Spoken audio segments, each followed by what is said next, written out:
गवाह है। जब मौत एक झटके में नहीं बल्कि 31 दिनों तक तड़पा कर आती है तो इंसान जानवर बन जाता है। पेश है फ्लाइट DM 456 के उस सफर की कहानी जो कोई हादसा नहीं बल्कि एक कॉर्पोरेट मर्डर था।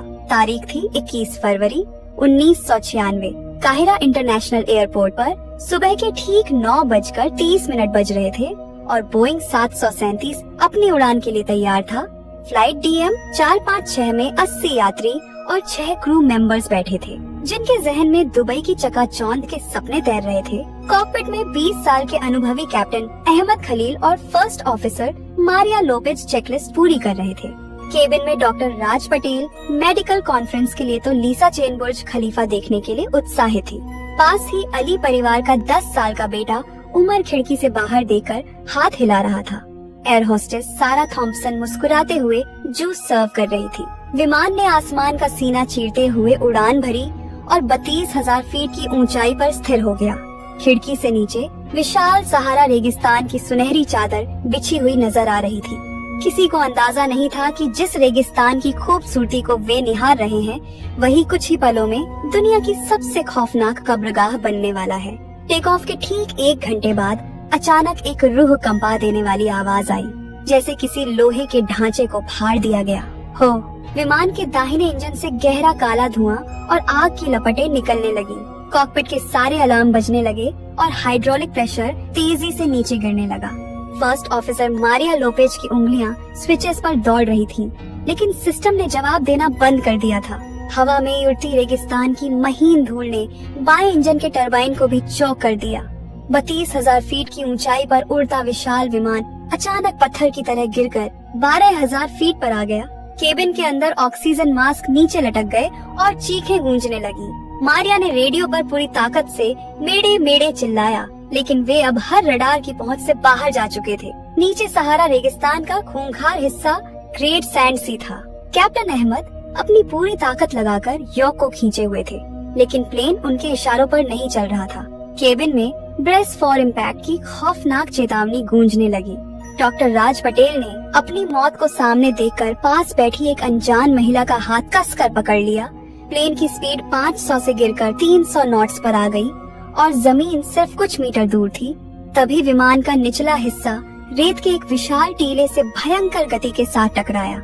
एक कान फाड़ देने वाले धमाके के साथ प्लेन फिसलने लगा और उसके दोनों पंख शरीर से अलग हो गए। खिड़कियों के कांच टूट गए और तपती धूल का बवंडर अंदर घुस गया। वह टूटा प्लेन करीब 1 किलोमीटर तक रेत पर घिसटता रहा और अंततः एक भयानक चीख के साथ रुक गया। प्लेन का पिछला हिस्सा टूट चुका था। धूल और धुएं के बैठते ही जो मंजर सामने आया वह किसी भयानक डरावने सपने जैसा था। विमान के टुकड़े मीलों दूर तक बंजर मरुभूमि में बिखरे पड़े थे और तापमान 45 डिग्री को पार कर रहा था। कैप्टन अहमद और एयर होस्टेस सारा ने तुरंत मलबे में फंसे लोगों को बाहर निकालना शुरू किया। यह चमत्कार था कि सभी 86 लोग जिंदा थे, हालांकि 10 बुरी तरह घायल थे। डॉक्टर राज पटेल ने बिना वक्त गंवाए अपना मेडिकल बैग निकाला और रेत पर ही घायलों की पट्टियां करने लगे। जब लोगों ने चारों तरफ देखा तो जहां तक नजर गई सिर्फ रेत के ऊंचे पहाड़ थे। उन्हें लगा कि वे एक इंटरनेशनल फ्लाइट पर थे, इसलिए बचाव दल कुछ ही घंटों में उन्हें ढूंढ लेगा। उन्होंने छांव बनाई और पानी की बची खुची बोतलों को इकट्ठा किया, लेकिन वे इस कड़वी हकीकत से बेखबर थे कि वे अपने तय रूट से बहुत दूर भटक चुके थे। रेगिस्तान का असली रूप तब सामने आया जब सूरज ढलने लगा। दोपहर की झुलसा देने वाली गर्मी रात होते ही बर्फीली ठंड में बदल गई और तापमान 0 के करीब पहुंच गया। रात के घुप अंधेरे में दूर से आती रेगिस्तानी भेड़ियों की खौफनाक आवाजों ने दहशत पैदा कर दी।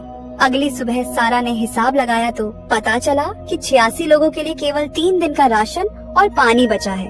कैप्टन अहमद ने इमरजेंसी सैटेलाइट फोन चालू करने की 1000 कोशिशें की, लेकिन क्रैश में बैटरी डैमेज हो चुकी थी और कोई सिग्नल नहीं था। लोग घंटों आसमान की तरफ देखते कि कोई हेलीकॉप्टर आएगा, लेकिन आसमान निर्दयी था। 5वें दिन के आते आते पानी की कमी से लोगों के होंठ फटने लगे और उसी दिन पहली मौत हुई। क्रैश का सदमा और डिहाइड्रेशन बर्दाश्त न कर पाने के कारण एक बुजुर्ग यात्री ने दम तोड़ दिया। उनके शव को दफनाते वक्त किसी की आंखों में आंसू नहीं थे, क्योंकि शरीर में आंसू बनाने के लिए पानी ही नहीं था। 10 दिन बीत चुके थे और अब सहारा अपनी सबसे क्रूर चालें चल रहा था। 86 लोगों का वह समूह घटकर सिर्फ 60 रह गया था। सूरज की तेज धूप से स्किन बुरी तरह झुलस रही थी और आंखों में इन्फेक्शन फैल रहा था। कैप्टन अहमद ने कुछ लोगों का दल बनाकर पानी की तलाश की, लेकिन रेगिस्तान के भयानक भ्रम मिराज ने उन्हें पागल कर दिया। दूर पानी दिखता, पर पास जाने पर सिर्फ रेत मिलती। डॉक्टर राज बेबसी से देख रहे थे कि पानी की कमी से लोगों के गुर्दे फेल हो रहे थे और वे खून की उल्टियां कर रहे थे। मासूम उमर की आंखें अब गड्ढों में धंस चुकी थीं और अली परिवार उसे सीने से लगाए मौत का इंतजार कर रहा था। खाने का आखिरी निवाला दिनों पहले खत्म हो चुका था। भूख ने इस कदर मजबूर कर दिया कि लोग विमान की सीटों से लेदर फाड़कर चबाने लगे।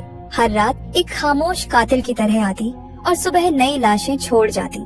15वें दिन तक हालात इतने बदतर हो गए कि इंसानी संवेदनाएं पूरी तरह दम तोड़ चुकी थीं। मलबे के पास केवल 40 लोग जिंदा बचे थे, जिनमें से ज्यादातर खड़े होने लायक भी नहीं थे। तेज रेतीली हवाओं ने प्लेन को आधा रेत से ढक दिया था। प्यास का दर्द इतना भयानक था कि कुछ लोगों ने मानसिक संतुलन खो दिया और भ्रम में रेत खाने लगे, जिससे तड़पकर उनकी मौत हो गई। First officer Maria Lopez delirium का शिकार हो चुकी थी और हवा में घूरती हुई स्पेनिश में अपनी माँ को पुकार रही थी। डॉक्टर राज के पास पट्टियां नहीं बची थी, तो उन्होंने अपनी ही शर्ट फाड़कर लोगों की मदद की। चारों तरफ सड़ती लाशों की बदबू फैलने लगी थी और रात में जहरीले बिच्छू रेंगने लगे थे। एक रात अली परिवार का छोटा चिराग उमर हमेशा के लिए खामोश हो गया। अगले 48 घंटों के भीतर उसी सदमे और भूख से अली और उनकी पत्नी ने भी रेत पर दम तोड़ दिया। 20 दिन बीत चुके थे और सर्वाइवर्स की संख्या सिमटकर सिर्फ 20 रह गई थी। सहारा की भट्टी ने उनके शरीरों का सारा मांस सुखा दिया था और वे चलते फिरते कंकालों जैसे दिख रहे थे। कैप्टन अहमद ने टूटी बैटरी से तारों को जोड़कर रेडियो सिग्नल भेजने की एक हताश कोशिश की। सारा थॉम्पसन, जिसने एक माँ की तरह सबका ख्याल रखा था, आज खुद सांस लेने के लिए संघर्ष कर रही थी। भूख इतनी चरम पर थी कि लोग मरे हुए कीड़े खाने को भी तैयार थे। डॉक्टर राज पटेल ने कांपते हाथों से अपनी डायरी में लिखा, आज हमने अपनी इंसानियत का आखिरी हिस्सा भी खो दिया है। रात को चमकते तारे जन्नत जैसे लगते, लेकिन नीचे जमीन पर वे जीते जागते नर्क में थे। लीसा चेन की याददाश्त जा चुकी थी और वह सिर्फ बुदबुदाती रहती थी। प्यास बुझाने के लिए मुंह में लार तक नहीं बची थी। वह भव्य प्लेन, जो कभी तकनीक का नमूना था, अब उनके लिए सिर्फ एक विशालकाय मकबरा बन चुका था। 25वें दिन उस रेगिस्तान में केवल 12 लोग ही जीवित बचे थे। कैप्टन अहमद ने देखा कि एक जगह बैठकर हर कोई मर रहा है, इसलिए उन्होंने उत्तर दिशा की तरफ चलने का फैसला किया, लेकिन उनका शरीर इस लायक नहीं था। मुश्किल से 2 मील चलने के बाद 3 लोगों ने रेत पर गिरकर दम तोड़ दिया। डॉक्टर राज के पैर में भयंकर गैंग्रीन फैल चुका था, फिर भी वे लंगड़ाते हुए पीछे चल रहे थे।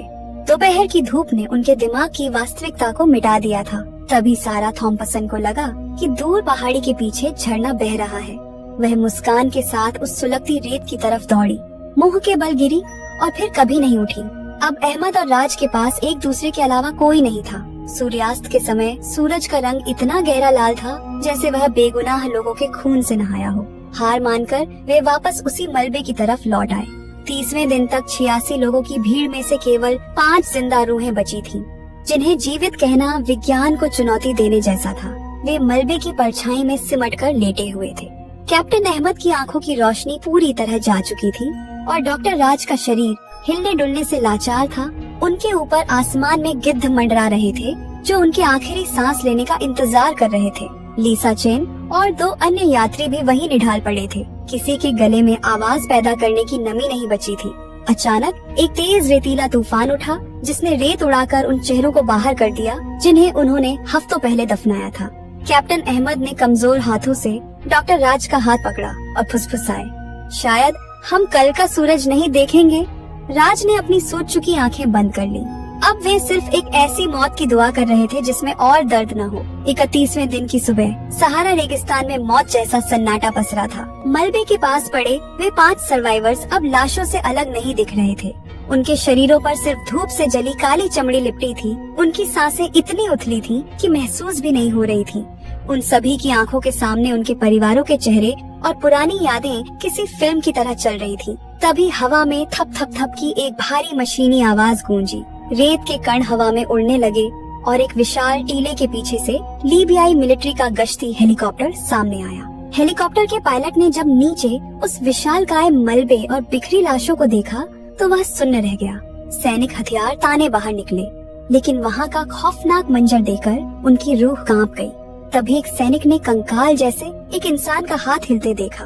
31 दिनों बाद जब दुनिया उन्हें मरा मान चुकी थी, तब सहारा की उस खूनी रेत से 5 इंसानों को जिंदा निकाला गया। लेकिन इस कहानी का असली और सबसे खौफनाक हिस्सा तब शुरू हुआ जब वे पांचों अस्पताल में होश में आए। जांच अधिकारियों के सामने कैप्टन अहमद ने कांपती आवाज में कहा, वह कोई तकनीकी खराबी नहीं थी, हमारे साथ धोखा हुआ था। फोरेंसिक जांच में यह रोंगटे खड़े करने वाला सच सामने आया कि एयरलाइंस ने इंश्योरेंस के करोड़ों डॉलर हड़पने के लिए जानबूझकर फ्लाइट के इंजन में खराब पुर्जे डलवाए थे। ये कोई हादसा नहीं बल्कि एक कॉर्पोरेट मर्डर था।